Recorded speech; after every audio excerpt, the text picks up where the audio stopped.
I'm wearing the shirt, and if you know what this semicolon means, then be my best friend. On a cobweb afternoon in a room full of emptiness by a freeway, I confess I was lost in the pages of a book full of death, reading how we die alone, and if we're good, we'll lay to rest anywhere we wanna go. In your house, I long to be, room by room, patiently I'll wait for you there, like a stone. I'll wait for you there, alone, alone.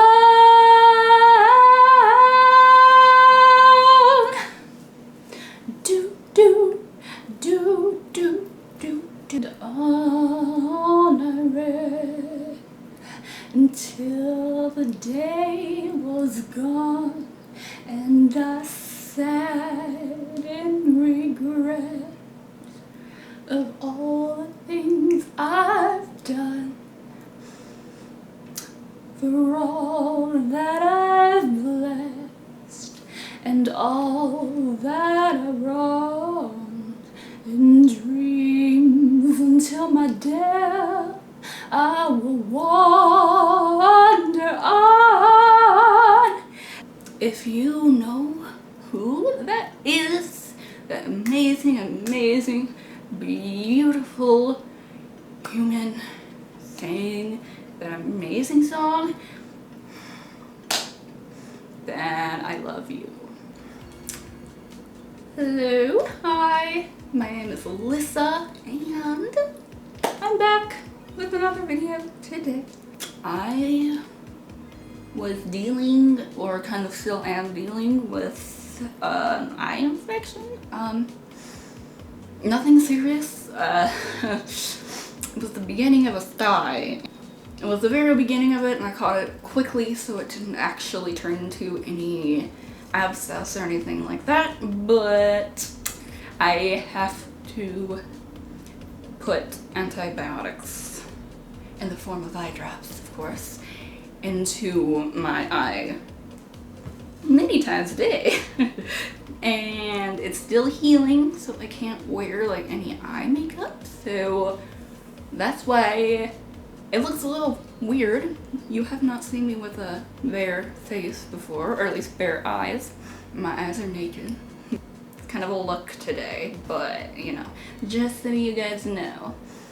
Today, I'm going to do the part 2 of my looking back on the language disorder videos. I had a really nice response to my last video that I uploaded, so I decided to just go straight into the part 2. I really love doing that video, and people that watched it seem to really enjoy it too, so drop my phone. Oh crap. Okay, so I'm going to go back and look at really other comments or whatever that I see that I kind of maybe missed or might want to look at again, and then we'll go into my Instagram account, because there are a few questions on there that I would like to answer as well. I would also like to kind of talk about like what other kind of mental illness things I would like to talk about, or maybe you might think might be. I cannot do grammar. Or, you know, things that you might think would be interesting to discuss. Like, for instance, the whole issue with the DSM-5 completely getting rid of language disorders and those kinds of things. Yeah, I kind of want to look more into that because, I don't know, it's just very interesting to me. It's very strange. I don't know why they did it. So you can tell me if that's something you might want to hear about. I also think that possibly I could start talking about other mental illnesses that I deal with. And a very serious one that I have dealt with for longer than basically anything else that I've talked to you about on my channel. So I'm very accustomed to it. We're like, I don't know, we're like this, you know, like the best friends. Not really, but also at the same time, it's something that I'm gonna be living with for a long time. Let me know if you want me to talk about that too, and I would love to, because I think I'm at the point where I'm confident enough in myself to talk about that. So now let's just go to my video titled My Language Disorder and find other comments. I know there's a few comments that I have in mind that I do want to look at for this video. One person from a few years ago says that I seem like a very loving and sensitive person. Thank you. Thank you for that. That's very sweet. And are asking me if I thought about developing myself in the arts. I'm going to first tell you that I don't know if I'm like completely developed in the arts, but I do draw a lot. I have some of that on my channel, and singing is one of my most favorite passions ever, besides wanting to be a counselor, psychologist, person who helps people with mental illness.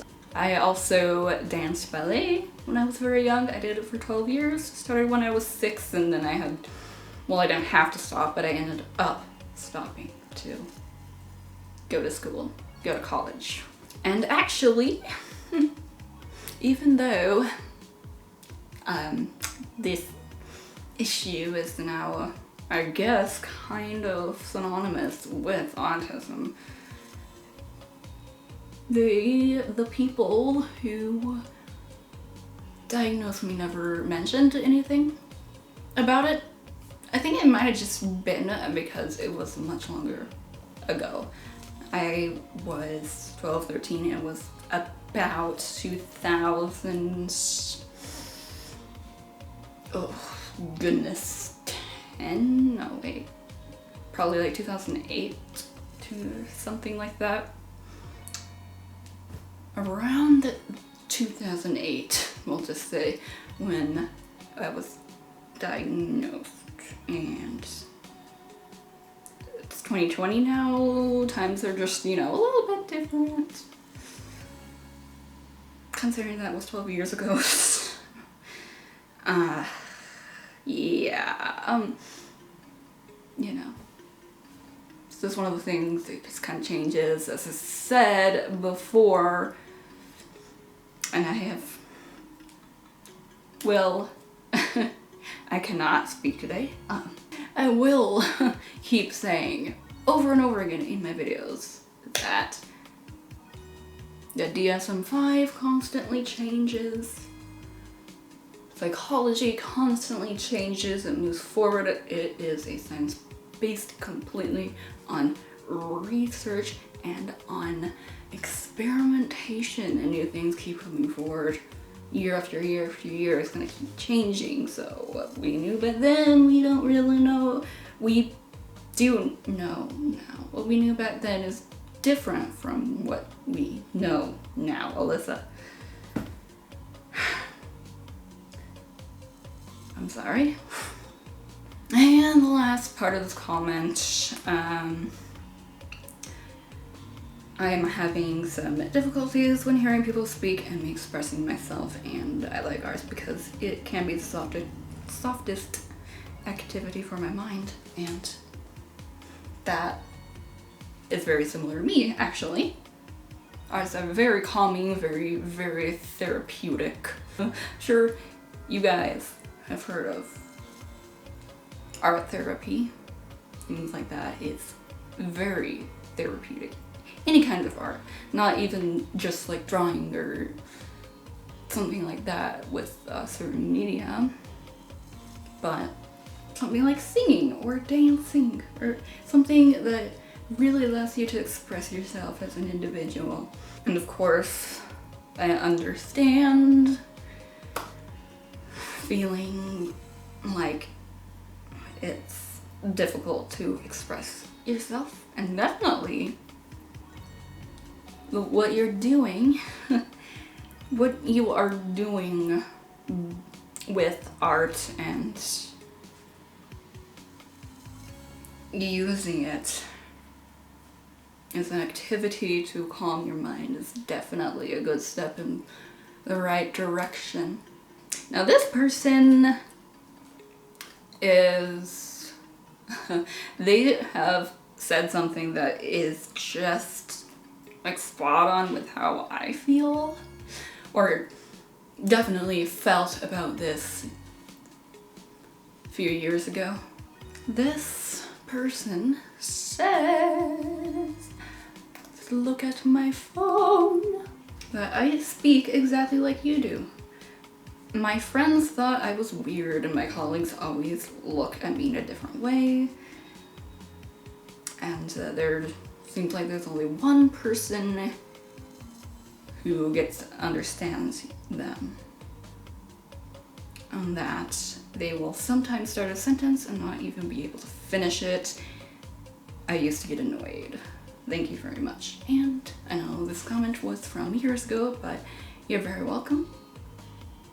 And I highly appreciate the fact that you had the bravery and the courage to comment this. Because kind of experience can be very personal and definitely hard to talk about. And I really also just appreciate the fact that you can have some comfort out of the video that I made. I understand feeling like other people look at you in a weird way when you talk a little bit differently. It's important to realize that sometimes you might just be perceiving the look as judgmental when it's really not. And if it is judgmental, really, that's just not okay. Everybody has their quirks and issues and things that are harder for them to deal with. I don't understand people who are that openly judgmental towards someone else. And there really is one person who understands you. I just would hope that you have or will reach out to those forums that I was talking about in my last video. Literally just search online whatever issue you have, or language disorder forums kinds of things, or even just mental disorder forums. You can find so many people out there who deal with exactly what you deal with, who know exactly what you're going through, and will absolutely love to talk to you about it. I do want to say, I would really hope that that's not true, that there are more than one person. Grammar again, Melissa.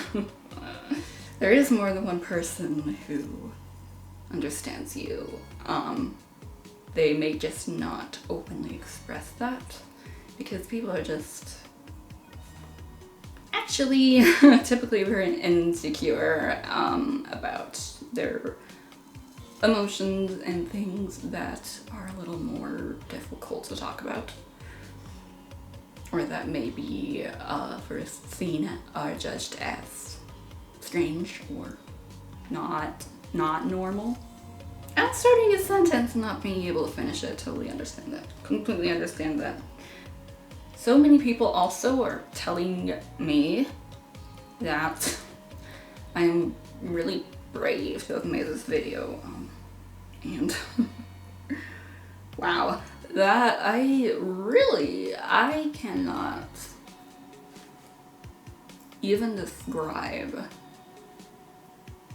how appreciative I am of hearing people, well, you know, not hearing, but you know what I mean, seeing people calling me brave, like random people on the internet that I will never meet in real life, calling me brave.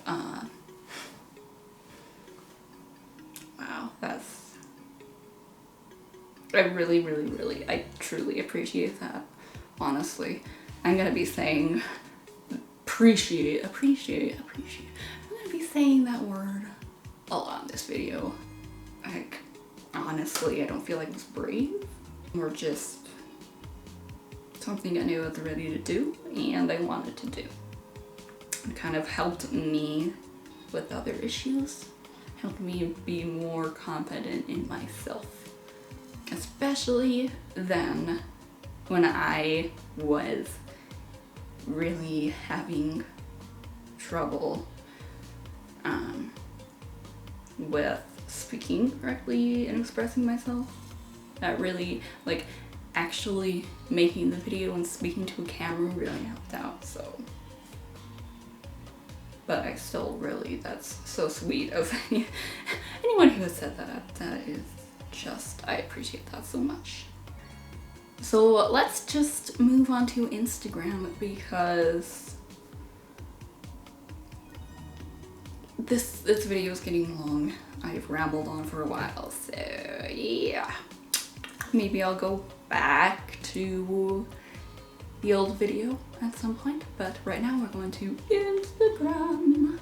Just so you know, this person that is on Instagram that I am focusing on is someone who has been wanting these questions answered for a while. I am keeping them anonymous just in case they don't want their name out there on the internet. But all of these questions from Instagram are from them. The first question that I'm going to answer is, do you still have problems with expressing and understanding language even after the treatment of a speech therapist? And yes, I always will have issues with language, with expressing myself through language, with understanding what other people are saying, with all that stuff, always. But it's helped me function much better and be able to truly express myself through language, when beforehand, with no speech therapy, or if I haven't got any speech therapy ever, it would be nearly impossible to express myself through language. It would be extremely difficult to speak correctly, and like, don't even get me started with understanding what other people are saying or trying to understand whatever I read in any book ever. Yeah, like, it makes things so much easier. Unfortunately, this kind of thing is just the way your brain is wired. It's the way you're born. Like autism. And it's something you can definitely manage, but it's never going to go away. And then again, you know, we all have our issues, we all have our things that we deal with all the time that we're gonna be dealing with for the rest of our lives, and we get through it just fine. The fact that I'm still alive and that I'm healthy for the most part, and that I have a wonderful, wonderful partner, wonderful partner in my life, and a wonderful family is, you know, that's good enough for me. There are plenty of people in life who don't have that, and so I like to think of it like that. Another question is, what is MERLD classified as now? Mixed expressive receptive language disorder. There's no classification for it. It's from what I am aware of. I have to do more research on that though. Again, back to the whole like DSM-5 thing being removed. I need to do more research on that. I'll probably do a video on that, honestly. As far as I know, it just doesn't, it's not in the DSM-5. It's in the earlier versions. I was diagnosed under the 3rd DSM, I believe. Yeah, there are lots of versions. They change quite a bit. And it doesn't mean I don't have a language disorder, doesn't mean anyone else who was diagnosed with a language disorder doesn't have it. It's just, like, it doesn't change what you have at all. You still have the same challenges. I still have the same challenges. Doesn't change it at all. Even if the whole name changes. The whole entire name of whatever it is that now I have, because apparently mixed expressive receptive language disorder doesn't exist anymore, well then, you know, I'm still dealing with the same thing every day, just like all of y'all are who deal with what I deal with. They asked me if I have ever told someone close to me about my problems, and yes. First of all, of course my parents know, considering they're the ones who first found out something was wrong. My best friend knows. My best friend, my one best friend, and my partner knows, and then, well, my brother, my family, but my very close family. And honestly, really, like, whoever you feel comfortable telling, go ahead and tell. And if you don't feel comfortable telling someone, you shouldn't have to. You should not feel obligated to tell anybody anything about how you're feeling, about what you're dealing with, about what's going on, unless you feel comfortable to. Absolutely under no circumstances. So, you know, that's how I feel about it, you know. But yeah, it's just, people are very, very close to me.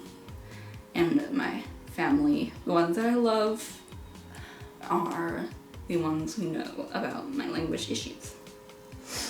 Yeah, now at this point, lots of you guys know, and I really couldn't care less. Who knows if I have a language issue or not.